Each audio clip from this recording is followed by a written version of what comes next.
parole est une lampe à mes pieds, une lumière sur mon sentier. Psaume 119, verset 105. La méditation.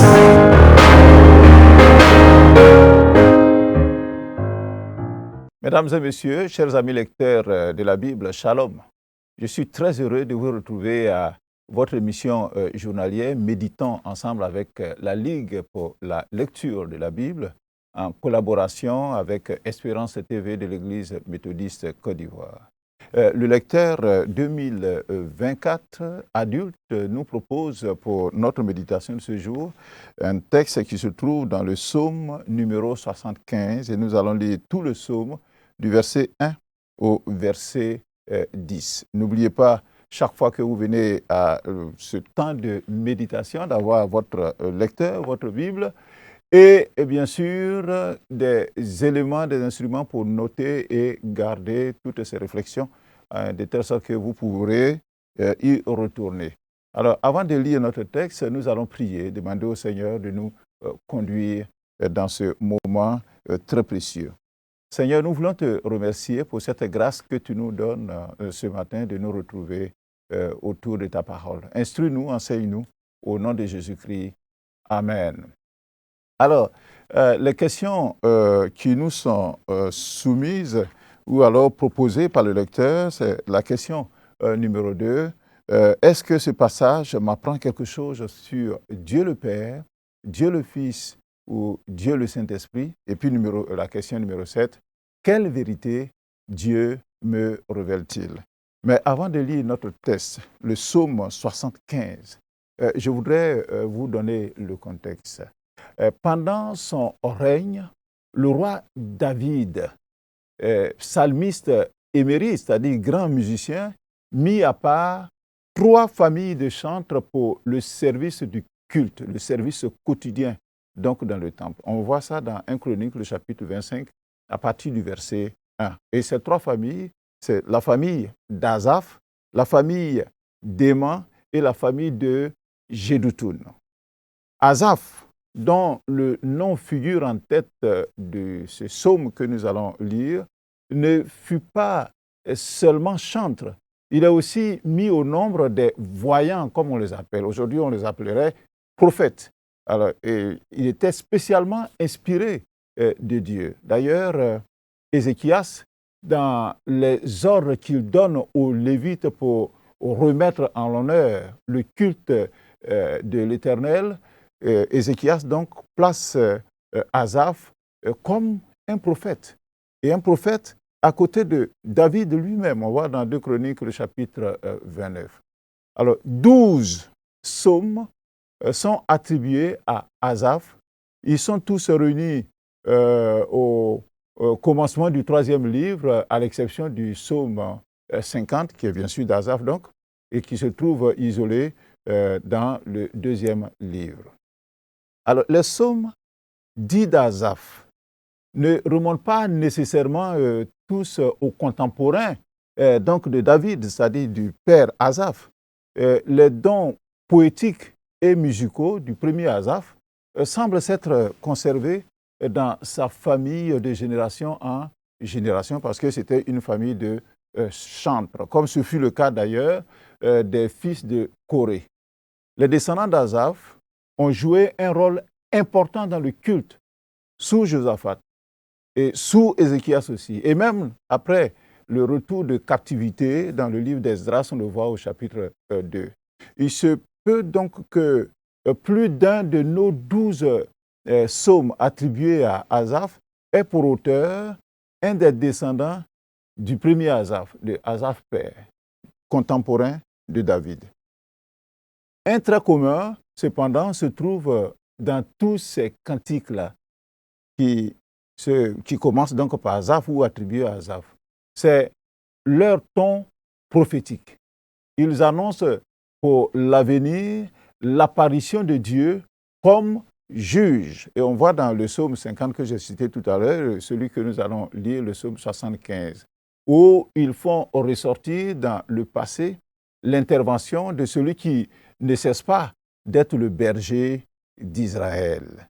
Alors, nous prenons donc nos Bibles, le psaume 75, à partir du verset 10. Moi, pour trouver le psaume, j'ouvre ma Bible toujours en partant du milieu, et quand j'ouvre, je tombe toujours dans psaume, et puis maintenant, je cherche donc le numéro du psaume que nous devons lire.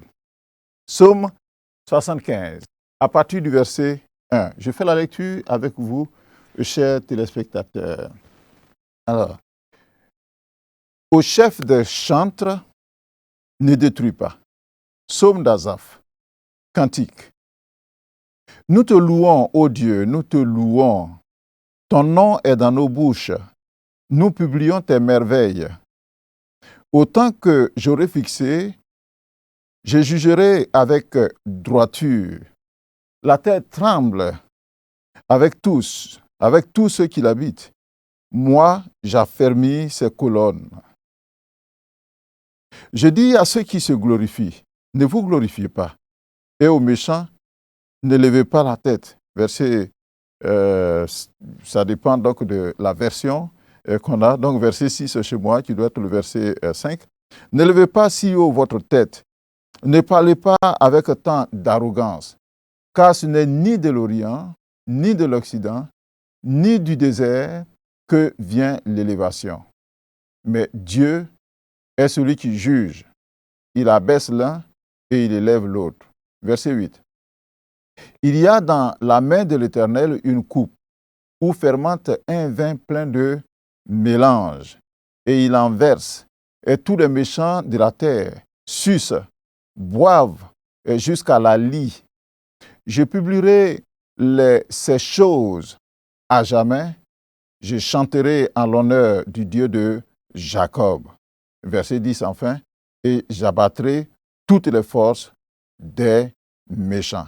Les forces du juste seront élevées. Amen. Voici donc le texte qui nous est soumis, et le lecteur a donné pour titre à notre texte « La justice de Dieu ». Retenons bien ça, la justice de Dieu. Ce cantique a probablement, donc le psaume 75, a probablement été composé alors que Judas Maccabée avait pris la tête de la résistance juive contre Antiochus Épiphane, un nom qui rappelle beaucoup de choses pour tous ceux qui ont étudié l'histoire. Donc, Antiochus Épiphane qui menaçait la sécurité d'Israël avec l'intention d'y introduire des cultes païens. Le psalmiste est si convaincu que Dieu va délivrer Israël qu'il lui rend grâce par avance. Et nous le voyons au verset 1. Il dit, nous te louons. Ô Dieu, nous te louons. Ton nom est dans nos bouches.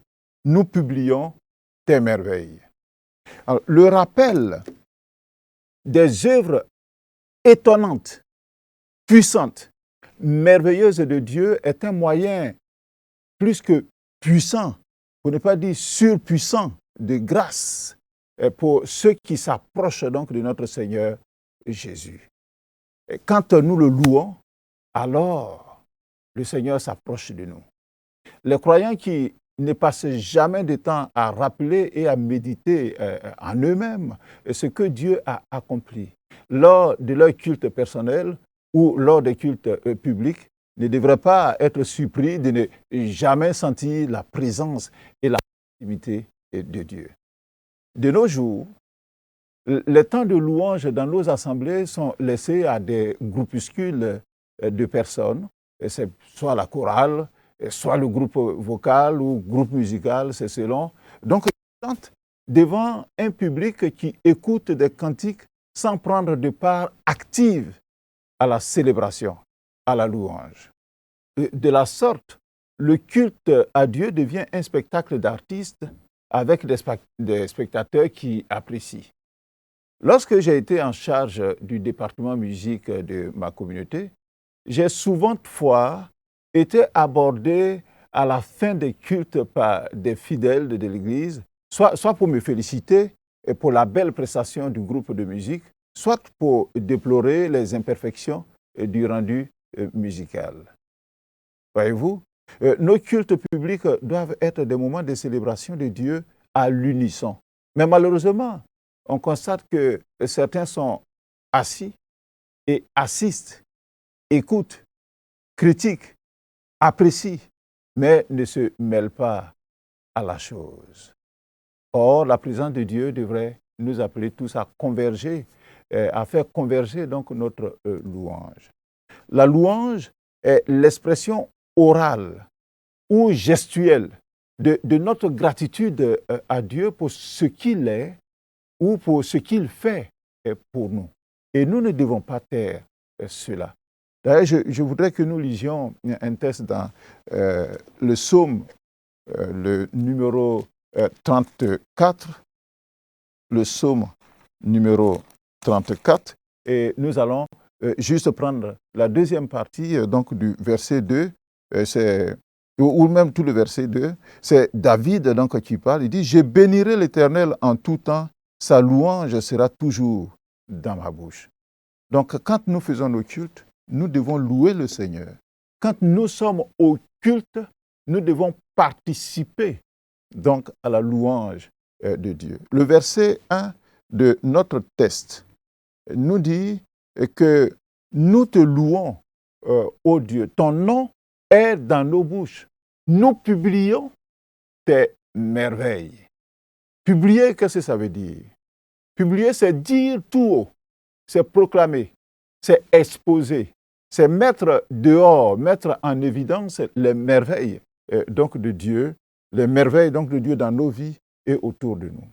Cela par des mots et par des gestes éventuellement accompagnés de musique pour encore embellir. Bon, nous allons passer à notre première question à laquelle nous devons répondre. Est-ce que ce passage m'apprend quelque chose sur Dieu le Père, Dieu le Fils, Dieu le Saint-Esprit? Le passage nous dit que Dieu le Père a fixé un temps pour juger avec droiture. La partie prophétique de notre texte commence par au verset 2, où il est dit « Au temps que j'ai fixé, je jugerai avec droiture. » Asaph annonce le jugement de Dieu qui doit exercer sur toute la terre et à une date donc connue de lui et de lui seul. Ni le chantre prophète Asaph, ni aucun homme sur terre n'a connaissance de la date exacte à laquelle ce jugement doit intervenir. Et c'est pour cela que le verset 3 nous dit que la terre tremble avec tous ceux qui l'habitent. Moi, j'affermis ses colonnes.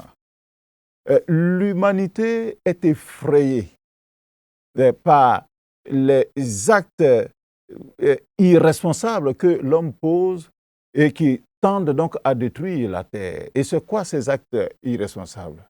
Ce sont les guerres, ce sont les pandémies.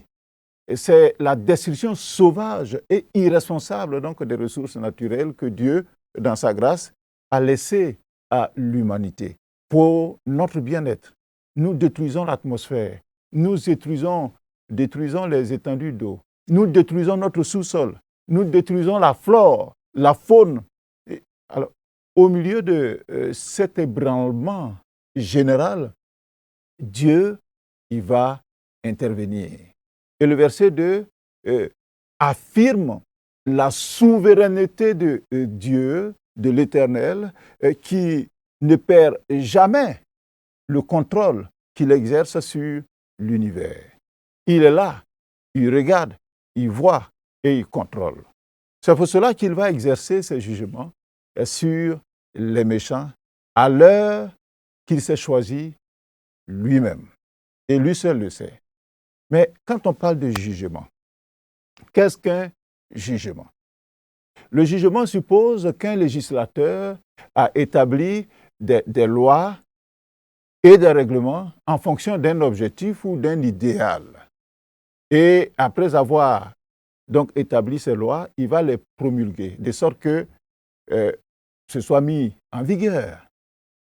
Dès lors que ces lois et règlements s'appliquent à la population cible, bien sûr, celle-ci a l'obligation de s'y conformer au risque de subir les conséquences de sa non-observance.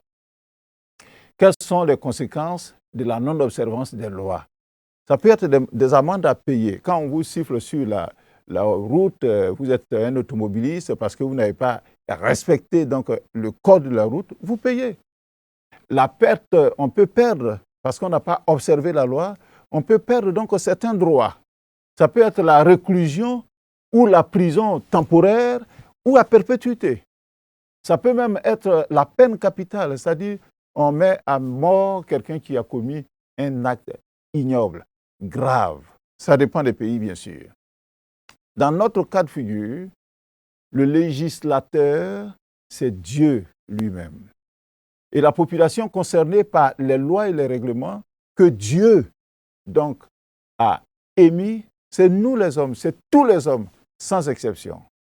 Exemple, si nous allons dans Exode, le chapitre 20, nous verrons là les 10 commandements que Dieu a donnés à son peuple.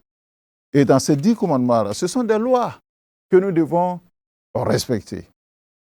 Il dit, tu n'auras pas d'autre Dieu devant ma face. Tu ne te feras point d'image taillée. Exode 20, le chapitre 20, le verset 3. Il dit par ailleurs, tu ne prendras point le nom de l'Éternel, ton Dieu, en vain. Le verset 12, par exemple, honore ton père et ta mère, afin que tes jours se prolongent. Verset 13, Exode 20, tu ne tueras point, tu ne commettras point d'adultère, verset 14, tu ne déroberas point, verset 15, et tu ne porteras point de faux témoignages contre ton prochain. Donc, voici là quelques lois de l'Éternel qui s'appliquent donc à nous tous et que nous devons respecter. Le législateur, c'est Dieu et nous devons appliquer. Alors, qui seront les victimes du jugement de Dieu? Le verset 4 de notre texte nous dit qui sera victime donc du jugement de Dieu. Il a dit ceci, « Je dis à ceux qui se glorifient, ne vous glorifiez pas, et aux méchants, ne levez pas la tête. » Notre texte relève 2 types d'accusés. Ceux qui se glorifient et les méchants. Quelqu'un qui se glorifie, il est fier, il est orgueilleux, il a tendance à mépriser les autres, il est suffisant, il n'a pas d'humilité, il n'écoute personne, même pas Dieu. Or, la Bible dit, dans 1 Pierre, le chapitre 5 et le verset 5, la deuxième partie, que dans nos rapports mutuels, nous devons nous revêtir d'humilité, car Dieu résiste aux orgueilleux, mais il fait grâce aux humbles. Dieu estime que tout homme rebelle à sa parole et à ses lois est un méchant. Donc, quand on parle du méchant dans la Bible, c'est celui qui n'applique pas les règles de Dieu, c'est celui qui n'obéit pas à Dieu. Par conséquent, comme il n'obéit pas, comme il ne respecte pas Dieu, il mérite d'être jugé. Et le verset 4 le dit. Il dit, je dis à ceux qui se glorifient, ne vous glorifiez pas. Et il dit, n'élevez pas la tête. N'élevez pas si haut votre tête. Ne parlez pas avec tant d'arrogance. La tête ou la corne est un symbole de force et de majesté pour l'homme autant que pour les animaux. Le geste de lever la tête, comme il est dit là, ou lever les cornes, caractérise un animal rétif, qui est indocile, qui refuse d'être placé sous un joug. Vous savez, on met le bois sous le cou donc, des animaux pour les atteler, pour travailler. Et quand l'animal ne veut pas, il soulève la tête le plus haut possible parce qu'il ne veut pas qu'on pose le joug dessus. C'est la manifestation de l'indocilité et de la rébellion. Cette expression était donc synonyme d'insolence, d'insoumission, de rébellion, voire même de défiance et de menace. Et rappelons-nous la cérémonie d'ouverture et de clôture des Jeux olympiques dernièrement en France, nous pouvons nous rappeler ces scènes de blasphème qui ont été montrées, j'ai dit, placées devant tout le monde entier et qui nous ont donné de voir la défiance, comment l'homme, un aperçu donc de la défiance de l'homme vis-à-vis de Dieu. Sous l'effort des méchants, les fondements de justice et d'équité sur lesquels repose le monde, que Dieu a voulu que repose le monde. Donc, sous l'effort des méchants, ces fondements-là sont ébranlés. Le jugement divin rétablira donc ces bases éternelles de justice et d'équité. Alors, au moment crucial où les fondations du gouvernement humain seront désintégrées, Dieu établira un royaume qui ne sera jamais et jamais ébranlé. Comment le jugement de Dieu va-t-il s'exercer? J'ai l'habitude de dire que je ne voudrais et alors jamais être assis au banc des accusés de Dieu. Car si je suis là sur le banc des accusés, qui me défendrait? Quand Dieu a rendu son verdict de condamnation, qui peut déroger à la sentence? Le jugement de Dieu étant juste, et le verset 2 le dit, il dit « Je jugerai avec droiture ». Ce jugement donc étant juste, il est sans appel. C'est pour cela qu'il ne faut jamais être sur le banc des accusés de Dieu, parce qu'il n'y a pas d'appel. Tous les méchants de la terre, frappés par Dieu, seront comme des gens ivres, chancelants et sans force. Et le verset 8 que nous avons lu le dit d'ailleurs, que Dieu a dans sa main une coupe où fermente un vin plein de mélange. Et il en verse. Et puis le méchant, il vient, il suce et il boit. C'est-à-dire, il boit la condamnation donc de Dieu. Chers lecteurs, approchons-nous du Seigneur avec humilité et crainte, afin de ne pas subir les affres de sa colère. Et si nous subissons les affres de sa colère, ça pourrait être pour l'éternité. Alors, qu'est-ce que ce texte enseigne encore sur Dieu le Père, Dieu le Fils, Dieu le Saint-Esprit? Le texte nous dit que Dieu, il élève ou il abaisse l'homme. Le verset 6 le dit d'ailleurs très bien. Il dit « Car ce n'est ni de l'Orient, ni de l'Occident, ni du désert que vient l'élévation, mais Dieu est celui qui juge. Il abaisse l'un et il élève l'autre. » Notons que Dieu est seul qui élève ou qui abaisse véritablement. L'élévation ne vient d'aucune source humaine ou terrestre. Dieu est le monarque suprême qui peut abaisser ou qui peut élever quelqu'un. Notons que lorsque Dieu élève, c'est pour une mission. Et cette mission, c'est pour le servir. C'est pour faire sa volonté. Mais et non nous servir. La personne élevée rendra compte à son mandant, c'est-à-dire à celui qui l'a élevé. Et celui qui l'a élevé, c'est Dieu. C'est pourquoi le verset 7, il a dit que Dieu est celui qui juge. Il est celui qui juge, il abaisse l'un et il élève l'autre. Il a dit, il est celui qui juge, 2 points. Il élève ou il abaisse. Et autre élément que le texte nous enseigne sur Dieu, c'est que Dieu élève la force du juste. Quand tu es juste, Dieu élève ta force. Asaph termine son cantique prophétique par l'exaltation du Dieu de Jacob. Le verset 9. Il a dit que je publierai ces choses à jamais. Je chanterai en l'honneur du Dieu de Jacob. Je publierai ces choses. Remarquons ceci. Le juste n'est pas jugé. Dieu élève plutôt ses forces afin d'abattre les forces du méchant. Et c'est ce que le verset 9 nous dit, et que le verset 10 plutôt. Il dit, j'abattrai toutes les forces des méchants. Les forces du juste sont élevées. Quand on est juste, Dieu nous élève. Quand on est Dieu nous fait triompher du méchant. Répondons à la question numéro 7 qui nous demande quelle vérité Dieu nous révèle-t-il? J'ai relevé quelques vérités, mais il y en a beaucoup dans le texte que je vous conseille de continuer à méditer, à réfléchir. Une des vérités que Dieu nous révèle, c'est que la louange, et il commence donc le psaume par la louange à Dieu, la louange nous rapproche de Dieu. La louange nous introduit dans la présence de Dieu. C'est pour ça que nous ne devons pas tarir d'éloges et de louanges à Dieu, parce que la louange nous rapproche de lui. Deuxième vérité, c'est que Dieu jugera la population du monde.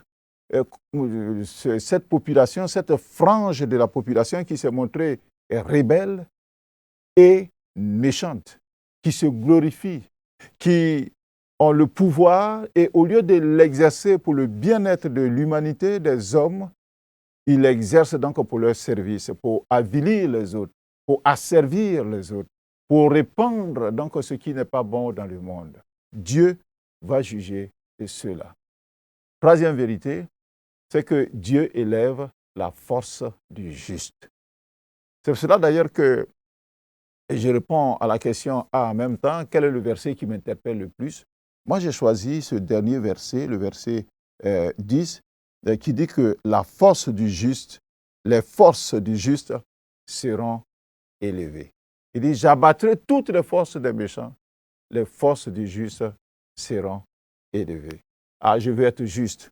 Je veux que le Seigneur élève ma force. Je veux que le Seigneur m'utilise donc pour répandre autour de moi ce qui est de lui. Je veux servir Dieu. Je ne veux pas être rebelle. Je ne veux pas tomber sous le jugement de Dieu. Voilà ce que j'avais préparé pour vous. Je suis sûr que les réflexions, vous allez les continuer et je voudrais prier avec vous, chers téléspectateurs. Seigneur, notre Dieu, Dieu Tout-Puissant, tu m'apprends que la louange me rapproche de toi et je voudrais que cette louange soit toujours dans ma bouche et que je puisse repenser dans mon âme, dans mon cœur, tout ce que tu as fait pour moi et regarder aussi, Seigneur, ta grandeur, ta magnificence et Seigneur, toujours que ce soit sur ma bouche. Je voudrais aussi être juste. Je ne veux pas être jugé. Je voudrais, Seigneur, être de ceux-là que tu élèves pour faire ta volonté. Aide-moi à te servir, à te craindre et à respecter tes lois et tes préceptes au nom de Jésus-Christ. Amen. Je vous recommande de prendre votre lecteur et puis de lire aussi le commentaire qui se trouve à la page 104. Le Seigneur vous bénit. Demain, un autre jour, un autre test, une autre bénédiction. Shalom. Ta parole est une lampe à mes pieds, une lumière sur mon sentier. Psaume 119, verset 105. La méditation.